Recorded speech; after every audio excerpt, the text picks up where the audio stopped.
Hello, sixth grade, and welcome to learning a little bit about the Osceola mascot that we use at our schools here.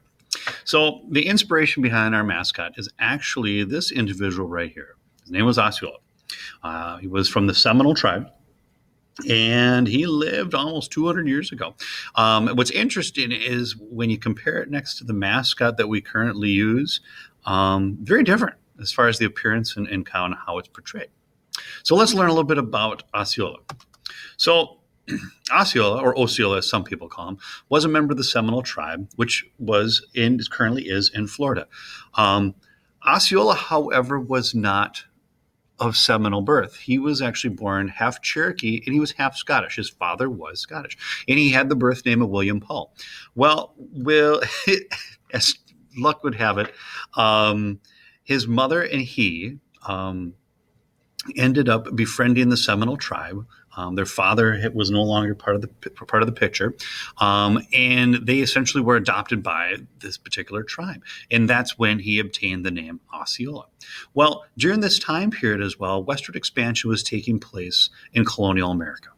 A lot of individuals, the colonists, wanted some of the land, especially in Florida, so they kept either buying, trading, or even driving off a lot of these Native American tribes. Well, Osceola and the Seminoles decided to fight for their land and for who they were. And so it became quite a predicament in, I guess, a pretty terrible war between U.S. military and that of the Seminole tribe. So what happened is this. The Seminoles had home field advantage. All right. They grew up here. They knew basically where to go, where to hide, and where not to fight. And the soldiers from the U.S. Army knew this. And so what they did is they decided to sign a peace treaty. And so when they met for this peace treaty, it was all a big trap. And so when Osceola and his counterparts showed up to sign this treaty, they imprisoned him.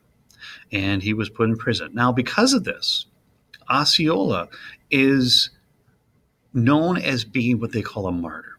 Okay, basically he's locked up, persecuted for his beliefs, and a lot of people respected that. They looked up to that, and they thought, "Wow, that's a pretty cool thing." In fact, so much so that he was invited to meet with the president. In fact, a lot of dignitaries, important people he met with. He had his portrait painted.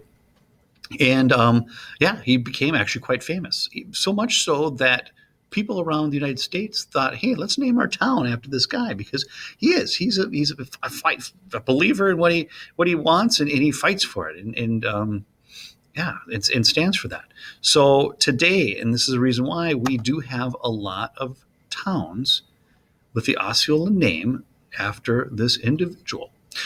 We have Osceola, Iowa, Osceola, Indiana, and of course Osceola, Arkansas.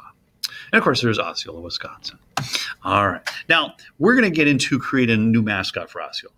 What I always propose every year is that if Osceola, and some people think it's not too far away, that if the Osceola School District had to change its mascot from being a chieftain, what would be a good alternative? All right. So we're going to come up with an idea of a new mascot for the Osceola School District. Now, these are some mascots that I have.